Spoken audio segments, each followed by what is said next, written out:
They laughed when a female mechanic bought a rotting, cursed sailboat abandoned for 17 years in the quiet harbor of Redford Bay. Locals said it was haunted. A few even said it had taken lives. But what no one knew was that deep inside the boat, buried beneath mold and rusted bolts, lay a sealed copper box, and inside, a military secret that was never meant to be found. What Isabella Thorne discovered would send chills down her spine and unravel a cover-up no one dared speak of. Before we dive in, tell us, where in the world are you watching from? If you enjoy stories like this, make sure to hit that subscribe button because tomorrow's episode is truly mind-blowing. Let's get started. The harbor town of Redford Bay woke each morning to the scent of salt, diesel, and the whisper of ghosts. It was the kind of place where everyone knew your name and where your past was never really in the past. That's where Isabella Thorne lived. She wasn't the type people expected to fix engines, scrape rust, or haul dead motors across docks. Barely 30, she wore grease like others wore jewelry, and her hands scarred. Strong, stained told stories more honest than any resume ever could. She'd grown up around boats. Her father was a naval engineer, gone too soon. And her brother, well, he'd been swallowed by the sea. Ever since. Isabella found solace in broken things, in rebuilding. She worked alone, quiet, respectful of the ocean's moods. Locals called her the ghost girl of Dock 12, part admiration, part mockery. And when she used her last paycheck to buy that rotting, barnacle-riddled sailboat, the one moored and untouched for 17 years, they laughed. She bought that cursed thing someone scoffed, should have just set it on fire and walked away. But Isabella didn't flinch. Something about the boat felt unfinished and deep in her gut. She knew some stories don't stay buried forever. The first time Isabella stepped aboard the sailboat, the dock creaked louder than the hull. The townsfolk had called it the Widow's Wake, a name whispered like a warning. 17 years untouched, a drowning in the bay. The owner never recovered. Some claimed the boat was cursed. Others said it simply remembered too much. But to Isabella, it wasn't haunted. It was waiting. The vessel groaned as she climbed on deck. Moss clung to the rails like old wounds. The sails were long gone, rigging snapped, and the mast leaned like a tired old man. But the bones were strong. She could feel it, underneath the rot and rust. There was still a heartbeat. She got to work. Day after day, under the gray light of Redford Bay, Isabella cleaned, pried, hammered, and listened. She didn't talk much to the dockhands or the crabbers who watched from afar, shaking their heads. But she felt their stares, their bets.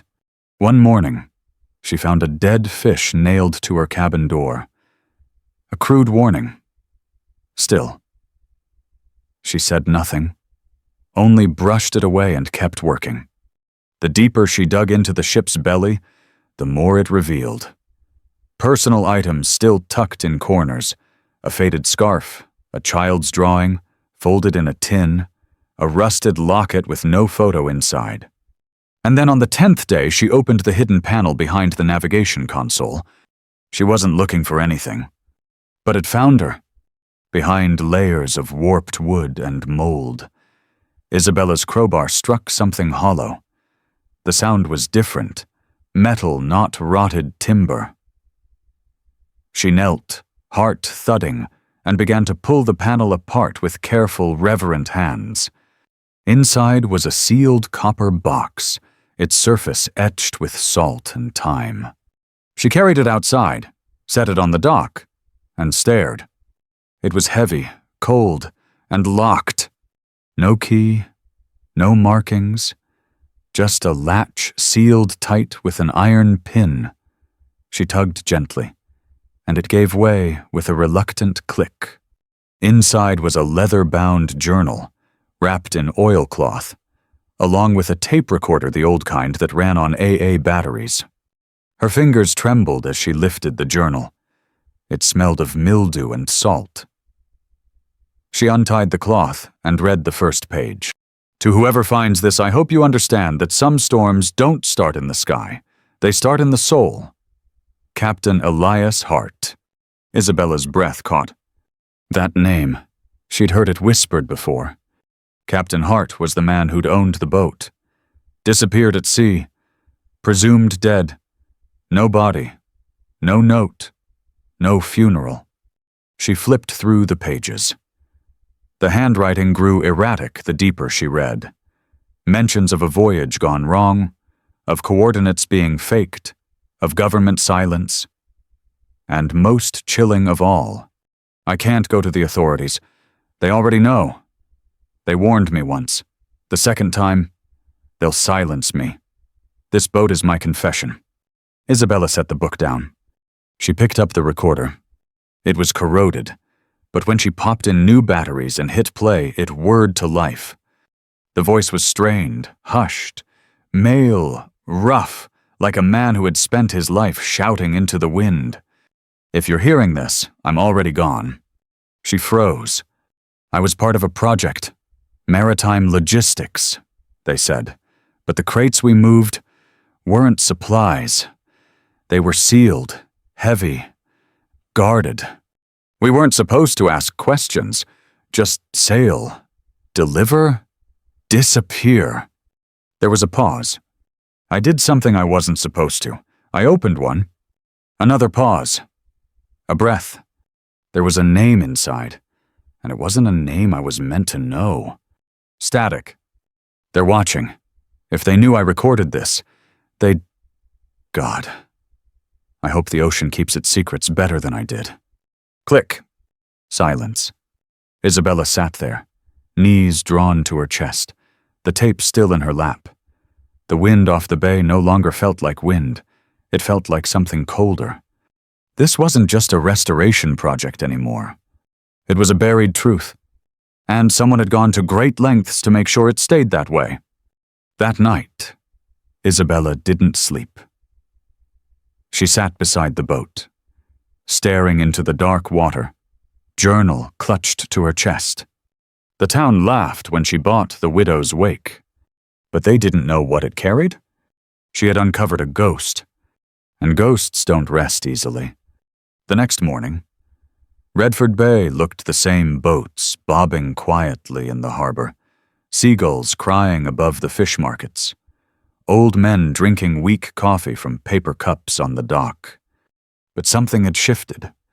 Isabella could feel it in her bones, like the sky was watching. She spent the day pretending everything was normal, sanding the deck, replacing bolts on the boom, patching the torn sail cover. But her mind kept drifting to the journal, and the voice on the tape. The name she didn't recognize. The fear in his breath. By late afternoon, she couldn't take it anymore. She grabbed the journal and headed for the library, a small stone building with warped floorboards and the scent of old salt and paper. She didn't tell the librarian what she was looking for, just asked for old maritime registries, anything on Captain Elias Hart. The woman squinted, then pointed her to the archives in the back. Dusty, yellowed, barely touched in years. And that's when it happened. As Isabella flipped through a faded logbook from the late 90s, she froze. There it was. Captain Elias Hart. Last recorded voyage, May 22, 2006. Departed from Redford Bay aboard the Widow's Wake. Manifest special cargo. Destination classified. She checked the next page. And the next. But there was no arrival. No return. Just a handwritten note scribbled in the margin. Do not inquire further. Initialed or C. Her stomach dropped. Isabella shoved the logbook back onto the shelf and left without saying a word. That night, she didn't sleep at the boat. She stayed in her small rental room above the auto shop, staring at the journal like it might answer her questions if she just held it long enough. But instead of answers, she got a visitor. At 2:13 a.m., someone knocked on her door. 3 slow knocks, deliberate, not drunk, not friendly. She stayed silent, heart hammering. Milo, her dog, stirred at her feet but didn't bark. That was worse somehow. He only stayed quiet when he was scared. Another knock. She grabbed the crowbar from under her bed and crept to the peephole. No one there. She opened the door a crack. At her doorstep, there was no figure, no movement. Only an envelope. No return address. Just her name, handwritten in thin, uneven script, Isabella Thorne. She looked both ways, then picked it up and stepped back inside. Inside the envelope, a photograph of Captain Hart, standing beside the sailboat, smiling. A typed note in bold black letters. "Stop looking. Some things drown for a reason." Her fingers tightened around the paper. Her breath shook. They knew. Whoever they were, they knew she had found something. And they were watching. At sunrise, she returned to the boat. The harbor felt colder now, as if the sea itself had caught wind of what she was unraveling. As Isabella stepped aboard, she immediately noticed the change. The compass was spinning. Not slightly, violently. It rattled in its mount, whirring like a warning. No electronics were on, no engine, no reason. She stared, heart pounding. Then, from below deck, a sound. A clang, then silence, then another. She grabbed a wrench and descended into the hull. It was empty. Everything was just as she left it. Except, no. The journal was open. She was certain she'd closed it. The page it lay on wasn't familiar. One she hadn't read yet. It said, "They'll come at night. Not in uniforms, not with badges, but with quiet eyes and open hands. Don't listen. Don't give it back." Her mouth went dry. This wasn't just a confession. It was a warning left behind for her. For anyone who found it. Suddenly, Milo barked sharply from above deck, urgently, repeatedly. She scrambled up the ladder. A black SUV had pulled up at the edge of the marina, unmarked, tinted, engine running. 2 men stepped out. Suits. Calm. Not locals. One of them raised a hand in a lazy wave. Too relaxed. Too rehearsed. The other was already walking down the dock. Milo growled low and didn't move from her side. Isabella didn't wait. She jumped onto the dock, grabbed the journal, and ran straight into the fog, into the alleys of Redford Bay, into the only thing that had protected her this far, the unknown. That night, she hid the journal inside a waterproof duffel and buried it beneath the hull of an old dry-docked boat in the south yard. If they were coming for her, they wouldn't get the truth so easily. What had started as a broken boat had now become a message, a trail, a target. And the more she ran, the more she realized. She wasn't just uncovering a story. She was living the final chapter of someone else's. It rained the next morning, one of those slow, steady drizzles that never made a sound, just soaked everything it touched. The fog hung low over Redford Bay like a curtain no one dared pull back. Isabella didn't go to the marina. She couldn't. The black SUV was gone. But its presence lingered like oil on water, impossible to wash off. She sat in the corner of the old auto shop's break room, staring blankly at a mug of cold coffee she hadn't touched. Milo lay at her feet, ears alert. She kept the journal in her pack now, never more than a few inches from her body. The words inside haunted her, but not in the way the town had always whispered about ghosts. These weren't spirits. They were secrets, and secrets were more dangerous than any haunting. For most of her life, Isabella had been a fixer. Machines made sense. Bolts either fit or they didn't. Engines either ran or they stalled. There was no gray area in steel and grease. But this was something else. She had uncovered a story someone died trying to bury. A dead man's voice trapped in a recorder. A journal filled with veiled warnings. And now, men in suits, driving unmarked cars, showing up without questions because they already knew the answers. And for the first time, she realized, this wasn't just a story she had stumbled into. She had been chosen to finish it. She didn't believe in fate, but she believed in intent. And Captain Elias Hart hadn't left that box to be forgotten. He'd hidden it for a reason. He wanted someone like her, someone ordinary, someone no one watched to find it. And they never expected that person to be a young woman with grease under her nails and a reputation for fixing boats no one else wanted. They underestimated her. That was their mistake. She started reading the journal again this time, not as a frightened girl digging through the past, but as a soldier preparing for what was coming. Every word Captain Hart wrote. She read between the lines, coordinates, symbols, sketches of crates, names with only initials. She cross-referenced them against old maps of shipping lanes, naval routes, even declassified Coast Guard reports. And something began to form. A pattern. One particular entry stood out. A location scribbled near the bottom margin of a page.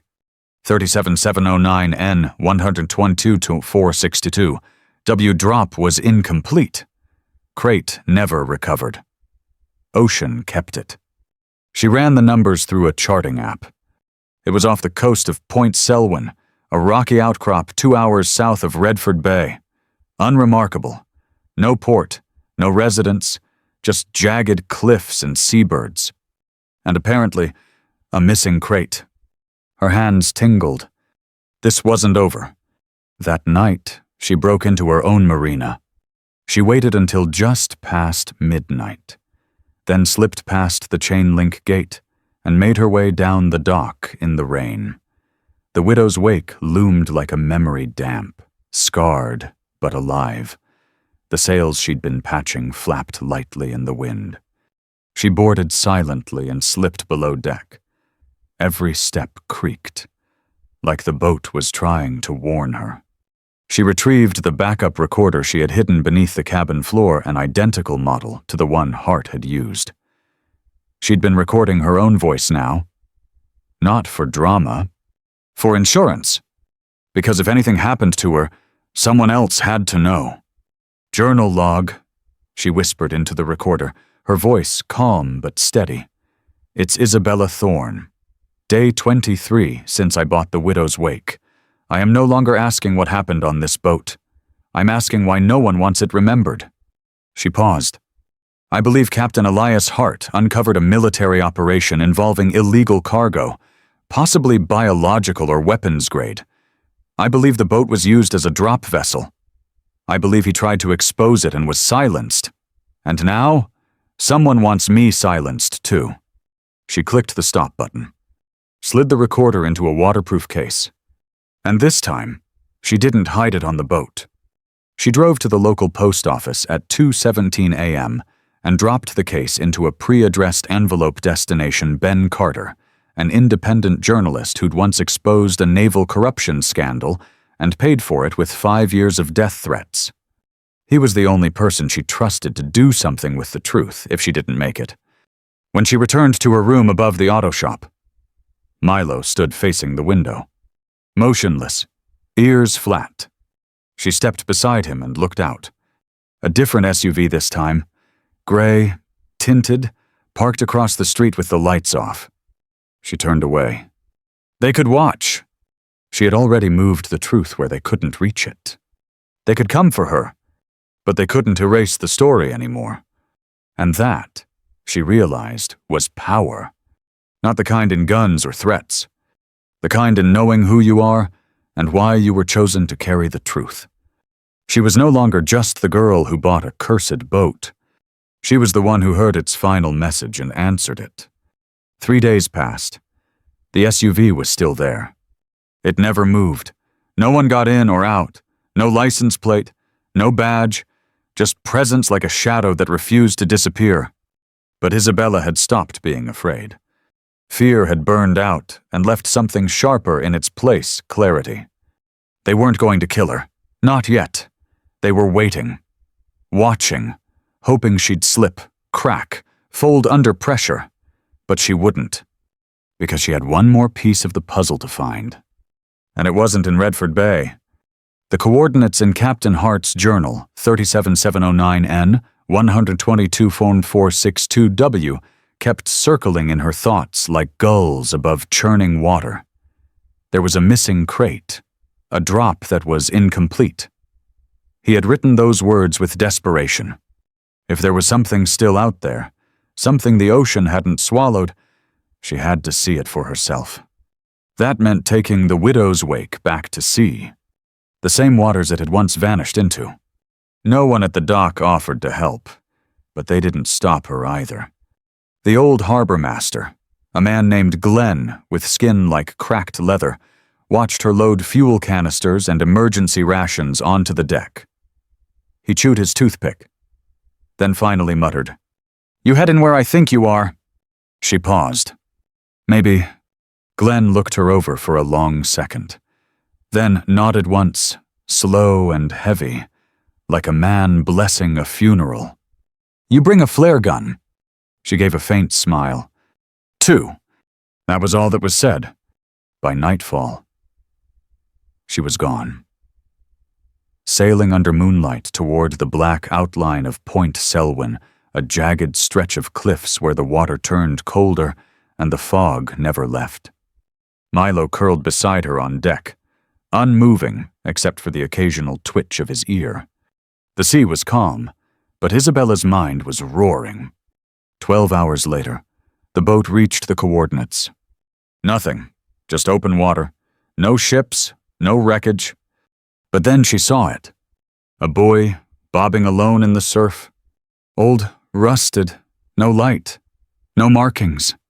She tied off, dropped anchor, and scanned the sonar rig she'd borrowed from the marina. Beneath them, about 200 feet down, something metallic.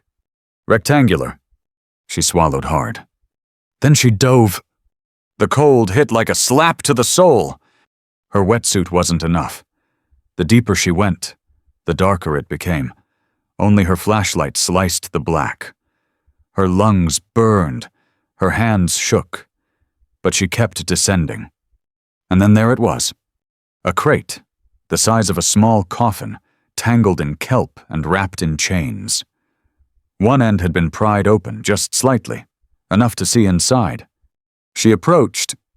Inside was glass. Thick, shattered on one side. Something had broken out. But that wasn't what chilled her blood. It was what remained inside. A child's shoe. Not military, not equipment. A tiny red canvas sneaker. Floating, still. Isabella screamed, but the water took the sound. She surfaced, gasping, crawling back aboard as Milo barked wildly. She lay there, shaking, salt in her mouth, lungs heaving. That crate, it wasn't cargo. It was a prison, and someone or something had been inside. The journal made sense now. The fear, the paranoia, the whispers about experiments. This wasn't about weapons or documents. This was about people. Children. Test subjects. Something the military never wanted surfacing, literally or otherwise. She didn't wait. She took photographs, shot underwater footage with her backup camera, collected fragments of the crate that had floated loose, then cut anchor and turned the boat around. She had what she needed. But the sea wasn't done with her yet. On the way back, the storm came out of nowhere. The sky cracked open. Waves slammed against the hull. The sail tore in half. The rudder jammed. Milo slipped and slammed into the cabin door, yelping. She fought the wheel with every ounce of strength left in her. Salt stung her eyes. Her arms were fire. The compass spun again faster than before. Lightning struck a buoy just meters away, shattering it. For one terrifying second, she thought the boat would flip. But then, just like that, stillness. The sea went quiet. The wind fell away, and through the fog ahead, she saw the faint outline of Redford Bay's lighthouse blinking like a heartbeat. They'd made it. Barely. She limped the boat into harbor at dawn. The mast half snapped, ropes frayed, eyes hollow. But her pack dry, protected, full of evidence. Photos, coordinates, footage, and more than that. Truth. She wasn't just rebuilding a boat anymore. She was rebuilding a story someone died to tell. And now, it was hers to finish. Redford Bay didn't welcome her back with cheers or banners. No one clapped when the widow's wake limped into port mangled sails, cracked hull, rusted ropes barely holding her bones together. But it didn't matter. Isabella wasn't looking for applause. She was looking for war. And this time, she wasn't hiding. The next morning, she didn't return to the marina quietly. She walked straight down the main road, still in her soaked jacket and torn jeans, carrying the waterproof case in one hand like a soldier returning from battle. Her eyes no longer avoided contact. They stared. Straight ahead, unapologetic. And those who used to whisper behind her back, now they moved aside. She went first to Glenn, the harbor master. She didn't ask, she told him to lock down her dock space. No visitors, no press, no strangers. He looked at her face and didn't argue. "You okay?" he finally asked. She paused. "I'm not sure, but I know what I have to do now." And with that, she turned and walked away. For the next 48 hours, Isabella barely slept. She set up camp inside the old boat, running wires, charging batteries, labeling files, organizing footage, cross-referencing coordinates from the journal. It was like building an engine from scratch. Only this time the machine was truth, and if she did it right, it would run faster than anyone could catch. The footage from the dive was grainy, but clear enough. The crate, the shoe, the metal etchings matching military code, the depth and coordinates. She edited carefully, framing it like a documentary, just enough mystery to engage, but grounded in facts. Captain Hart's voice, the journal entries, the audio logs, her own confession. She spoke directly to camera. "I didn't ask to find this. I didn't go looking for a story. I just wanted to fix a boat. But the widow's wake had something to say, and I was the one who listened." She didn't cry. She didn't dramatize. She just told the truth. And sometimes, that's the most powerful thing you can do. But she knew that releasing the video meant burning the bridge back to silence. There would be no return to normal after this. So she made sure her house was in order. She left copies of the footage with 3 trusted people: Glenn, the harbor master, Mira, the old librarian, and Ben Carter, the journalist she had mailed the original recorder to. She encrypted everything, uploaded backups to cloud servers under aliases, created scheduled email triggers if she didn't log in every 48 hours. They could take her, but they wouldn't take the story. That night, she stood at the bow of the widow's wake, the stars above her and the boat groaning softly beneath her feet. Milo sat beside her, head against her hip. She looked out over the dark water that had nearly swallowed her whole. But now she understood something deeper. She hadn't been fighting the sea. She had been fighting her own silence. All these years fixing broken things' engines, rudders, anchors, it wasn't just about machines.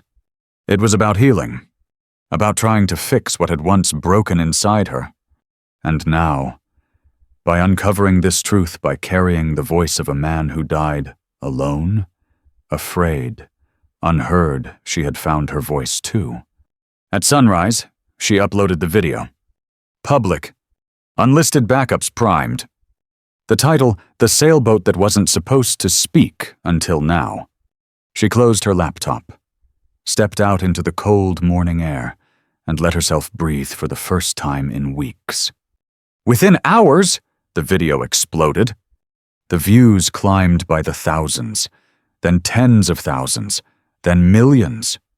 Journalists called. Conspiracy forums lit up. Former Navy veterans began commenting.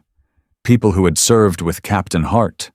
Families who had lost loved ones under classified conditions.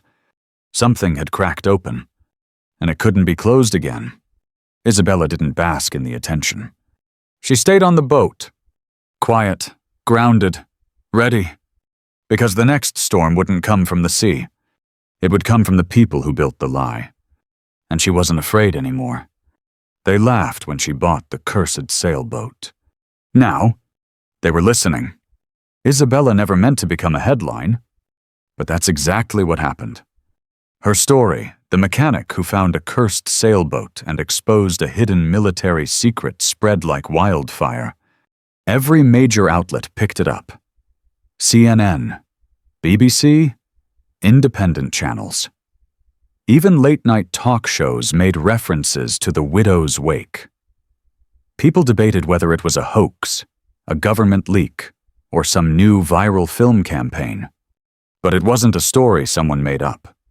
It was her life, and it had changed everything. Within a week, she received hundreds of messages. Some were from strangers who had lost family members under classified operations. Others were from veterans, men and women who had sailed alongside Hart. Some confirmed his fears. Others begged her not to dig further. But the one message that shattered her came in the form of a letter, handwritten in pencil on lined paper. There was no return address. It simply read, "My brother was on that boat. The night it disappeared. I was 9. They told us it was a fire, that nothing could be recovered. My mother never believed them. She kept his room untouched until she passed last year. What you did gave us peace. Thank you." She read it 3 times, hand trembling. And for the first time since this all began, she wept. The investigation that followed wasn't glamorous. It wasn't loud or dramatic, but it was real. 2 whistleblowers from a now-defunct shipping division came forward, citing long-buried manifests that matched Captain Hart's notes. An internal review of the Navy's 2006 maritime activity quietly removed Project Wayline from its digital archives, only to have that removal leaked by journalists days later. The phrase "they weren't" cargo trended for 3 days. A small movement started online at first, families posting photos, dog tags, final letters, hashtags like Mord Voices from the wake, and Hart was right emerged, pushing the story further. And Isabella? She stayed mostly silent. Not because she was hiding, but because she was healing. She rebuilt the widow's wake one last time. This time, not to sail into danger, but to give it peace. She sanded the deck until it shone, replaced every bolt by hand, hung new sails, painted the nameplate in gold lettering, and beneath the floorboards, she laid one final addition, a sealed metal box. Inside a printed copy of Captain Hart's journal, the photographs, the letter from the young man whose brother never came home, and a plaque that read, "Truth floats, even when they try to sink it." Then, one morning at dawn, she and Milo sailed the boat out into the bay alone. No fanfare, no media, just mist and memory. She scattered a small handful of ash into the waves, not because she had a body, but because she knew someone had never been laid to rest. Hart, the others, the children they never meant to be found. The fog swallowed the boat, but this time it wasn't eerie. It was beautiful. When she returned to shore, she didn't go back to hiding. She didn't run. Instead, she opened a new shop, Hart and Thorne Marine Restorations, named not for profit, but for principle. She taught young women how to fix engines, gave scholarships for technical training, helped veterans restore old boats as therapy. and above the entry to her shop hung a wooden sign carved by hand. Every rusted hull has a story. If you listen, it'll speak. Years passed. The story faded from headlines, replaced by new scandals, new distractions. But every once in a while, someone would show up quiet, uncertain, carrying something broken, a boat, a journal, a memory. And they'd say, "You're the one who found the cursed sailboat, right?" And Isabella would smile, brush the grease off her hands, and say, "It wasn't cursed. It was just waiting for someone to listen." She had once been the girl no one took seriously, the one they mocked for buying a ghost ship. But in the end, she gave voice to the voiceless, and that more than any engine she ever rebuilt was the most powerful thing she ever did. The story of Isabella Thorne isn't just about a sailboat, or a journal, or even a long-buried secret. It's about what happens when someone ordinary refuses to stay silent. It's about the courage to listen to broken things, to forgotten voices, to truths the world would rather ignore. We often think heroes wear uniforms or stand on stages, but sometimes they work quietly in garages, in harbors, with grease under their nails and storms in their hearts. Sometimes, bravery looks like staying, rebuilding, digging when it's easier to walk away. Isabella didn't set out to expose anything. She just chose to care, and in doing so, she reminded us all. Even the smallest hands can lift the heaviest truths if the heart behind them is strong enough. The end. Up next, 2 more true inspired stories waiting to stir your soul. Click to keep uncovering what the world tried to hide. And if you believe silence should never win, subscribe now.